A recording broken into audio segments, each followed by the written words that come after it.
nasta'inu ala umuri dunya wad din wa ala alihi washabbihi ajmain. Terima kasih banyak. Saya sudah lama kenal. Jadi Dr. Felix Wanggai ini sama-sama cum laude, lulusan terbaik dari ilmu politik di UGM bersama dengan saudara Natalius Pigai. Jadi mereka ini adalah tokoh-tokoh milenial, tokoh-tokoh muda yang muncul, yang cerdas, unggul, bibit unggul. Sejak itu kemudian Pak Felix Wanggai terakhir jabatannya diambil sebagai staf khusus presiden di masa pemerintahan Bapak Susilo Bambang Yudhoyono SBY. Kemudian Felix Wanggai doktornya itu adalah ilmu pemerintahan di Australia, di Melbourne. Karena itu ada harapan bahwa tampilnya Dr. Felix Wanggai sebagai seorang, bukan saja sebagai seorang pemikir, bukan saja sebagai seorang teknokrat, seorang administrator, tapi beliau ini sejak lama terlibat di dalam merancang undang-undang sekaligus juga antara Aceh dan Papua. Jadi proses percepatan pembangunan Papua dan Aceh, yaitu affirmative action, itu sudah lama sekali. Beliau ini kalau bisa dibilang sebagai dapurnya pemikiran tentang kebijakan otonomi khusus selama 20 tahun berjalan.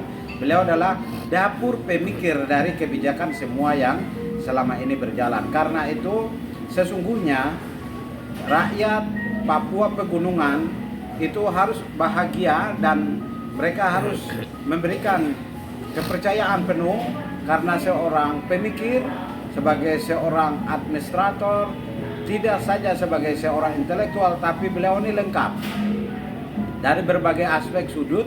Pak Felix Wanggai ini lengkap. Karena itu kita beruntung bahwa PJ Gubernur ditunjuknya Dr. Felix Fernando Wanggai akan membawa perubahan, dan kita harus senantiasa optimis, memberikan kepercayaan, dan senantiasa bangga, senang. Karena apa? Seorang pemikir doktor yang selama ini kerja di dapur, di balik meja, dan sudah menjadi ditunjuk untuk melakukan perubahan. Karena selama ini memang pemerintah pusat, khususnya Papua, menangani wilayah Papua Pegunungan itu yang mungkin paling sulit. Tetapi jika sekarang tampil ke depan dengan hadirnya Pak Dr. Felix Wanggai, kita mudah-mudahan merasa bangga dan juga berharap banyak. Beliau akan melakukan perubahan-perubahan karena dia bukan orang yang baru.